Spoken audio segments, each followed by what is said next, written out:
Hello guys, good evening. अभी आज हम लोग साइकोलॉजी का नया टॉपिक पढ़ते हैं। हमारे टॉपिक का नाम जो है वो है मनोविज्ञान की उपयोगिता। अभी इससे पहले हम लोगों ने पढ़ा है कि कार्य क्षेत्र क्या है और बहुत से कार्य क्षेत्र हैं उनके। तो अब हम लोग पढ़ेंगे मनोविज्ञान की क्या उपयोगिता है। तो यहाँ पे सबसे पहले हम देखेंगे कि मनोविज्ञान की उपयोगिता वर्तमान समय में हर क्षेत्र में देखने को मिल रही है और हमें इससे सहायता भी मिल रही है कहीं ना कहीं। इसके बहुत से उपयोगिता हैं जो हम लोग देखेंगे पॉइंट टू पॉइंट और स्टेप बाय स्टेप। तो सबसे पहले हमारी जो हेडिंग है स्वयं का ज्ञान व तैयारी, यानी प्रत्येक मनुष्य किसी कार्य को करने के लिए तभी सफल होता है जब उसमें उस कार्य को करने की योग्यता और रुचि होती है। शिक्षा मनोविज्ञान की सहायता से अध्यापक अपने निहित स्वभाव, बुद्धि स्तर, व्यवहार और उसकी क्या योग्यता है उसका ज्ञान प्राप्त करना। यह ज्ञान उससे शिक्षक कार्य को सफल बनाने में सहायता करता है और इस प्रकार उसकी व्यावसायिक तैयारी में भी अत्यधिक उपयोग देता है। यानी मनोविज्ञान कहीं ना कहीं हमें जो एक एकेडमिक तरीके से देखा जाए तो वो हमें तैयार करती है एक सोशल में या समाज में लाने के लिए कि हम कितना तैयार हैं हर चीज़ को मैनेज करने के लिए, देखने के लिए, समझने के लिए और हर कदम पे अपनी प्रॉब्लम्स को सॉर्ट आउट करके लोगों के साथ या एनवायरनमेंट के साथ अपने आप को तालमेल बैठा पाएँ या एडजस्ट कर पाएँ।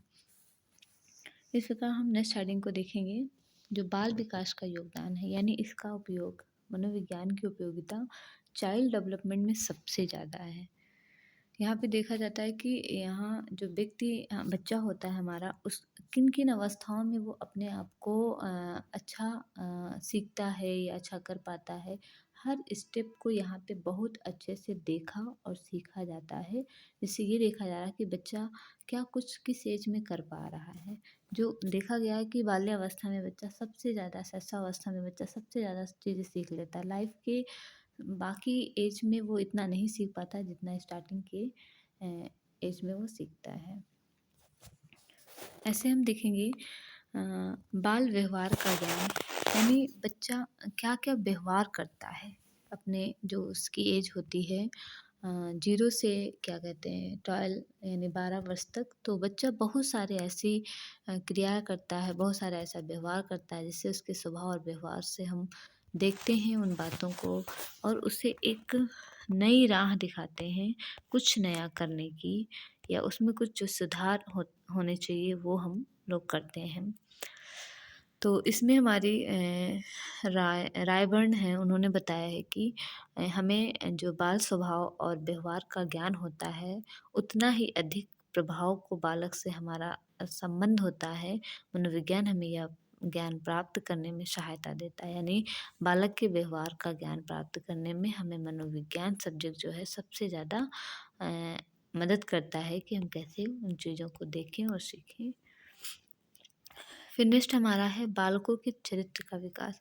यहाँ कहीं न कहीं हमारा जो कैरेक्टर होता है वो भी डिसाइड होता है हमारे मनोविज्ञान से, यानी मनोविज्ञान बालकों के चरित्र निर्माण में सहायता करता है जिसका प्रयोग वह व्यक्तियों में नैतिक गुणों में विकास करता है। यानी उसके नैतिक गुण क्या है, आचरण क्या है, जिससे हमारा जो चरित्र है वो देखा जाता है। फिर नेक्स्ट हमारी जो हेडिंग है वो है मानसिक चिकित्सा के क्षेत्र में मनोविज्ञान की पूर्णता, यानी क्लिनिकल साइकोलॉजी जो हमारी है उसमें कितना ज़्यादा इसका यूज है। तो मानसिक रोगों की चिकित्सा के संदर्भ में मनोविज्ञान ने महत्वपूर्ण योगदान दिया है। मनोरोगियों की बहुत सारी मानसिक बीमारियों का समाधान मनोविज्ञान करता है। मानसिक रोगों के आनुवंशिक, शारीरिक, मानसिक, सामाजिक परिस्थिति या अन्य कारण ऐसे बहुत से हैं जिनका निदान या या ट्रीटमेंट हम साइकोलॉजी के द्वारा करते हैं। पहले इसका डायग्नोस करते हैं फिर इसको ट्रीटमेंट देते हैं।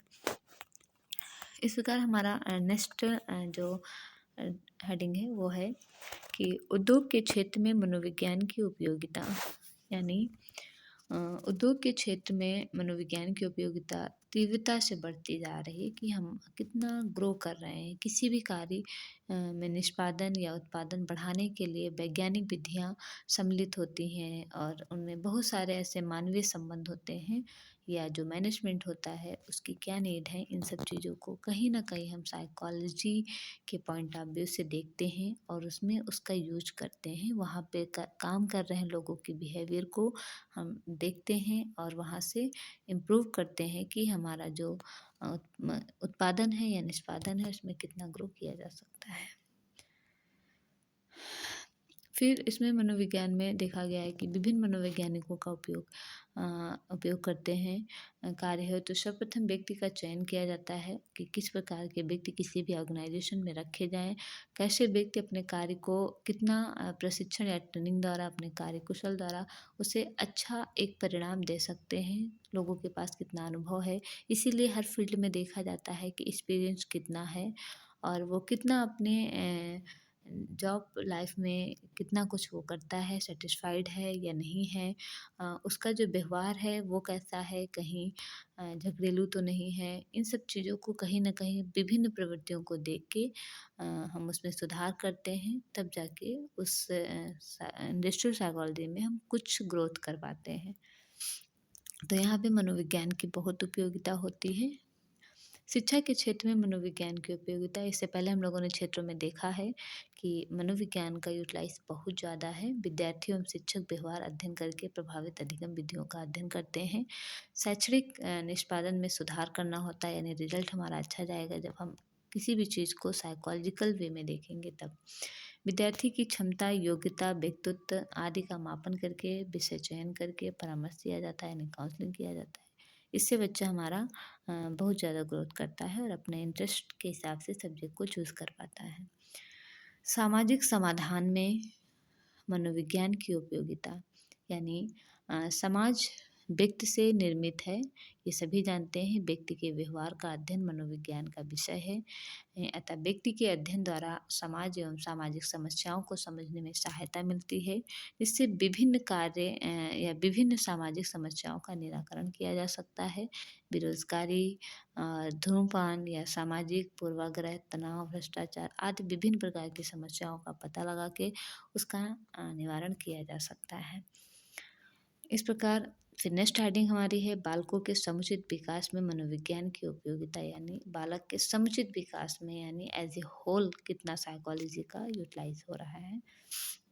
मनोविज्ञान के क्षेत्र में व्यक्ति को जानकारी प्राप्त हो जाती है कि बालकों में किस आयु स्तर पर कैसे कैसे शारीरिक, मानसिक, सामाजिक परिवर्तन होते हैं, कौन कौन सी समस्याएं आती हैं। इनके आधार पर वह समाधान करने का प्रयास करता है। और जीवन में अन्य क्षेत्र भी ऐसे आते हैं जहाँ पर मनोविज्ञान की बहुत उपयोगिता होती है। पर्यावरण के प्रति जागरूकता उत्पन्न करके प्रदूषण कम करते हुए और पर्यावरण को सुगम बनाने में मनोविज्ञान की महत्वपूर्ण भूमिका होती है, अपनी महत्वपूर्ण भूमिका निभाता भी है। खेल के क्षेत्र में सैन्य कर्मियों के चयन में, मनोबल एवं संतोष आदि में वृद्धि करने के लिए मनोविज्ञान की अधिक आवश्यकता होती है। संक्षेप में जहाँ व्यवहार है वहाँ मनोविज्ञान की उपयोगिता है, यानी जहाँ जहाँ हमारा व्यवहार और हमारी पर्सनालिटी है वहाँ वहाँ साइकोलॉजी की उपयोगिता है। हमारा कार्य क्षेत्र और हमारा जो उपयोगिता है साइकोलॉजी में, ये कहीं हद तक एक दूसरे से मिलते जुलते हैं। थोड़ा बहुत फ़र्क है, बाकी सारी चीज़ें हमारी यहाँ पे सेम या सिमिलरिटी देखने को ज़्यादा से ज़्यादा मिलती है। इस प्रकार हमारे 2 टॉपिक ख़त्म हुए हैं, यानी मनोविज्ञान के कार्य क्षेत्र क्या है हम लोगों ने 2 वीडियोज़ में देखे हैं और अभी हम लोग देखें मनोविज्ञान की उपयोगिता क्या है। तो अगर आप लोगों को कोई भी दिक्कत आ रही कहीं पे कुछ इम्प्रूव करने की या चेंज करने की, तो प्लीज़ आप हमें ज़रूर कमेंट करें।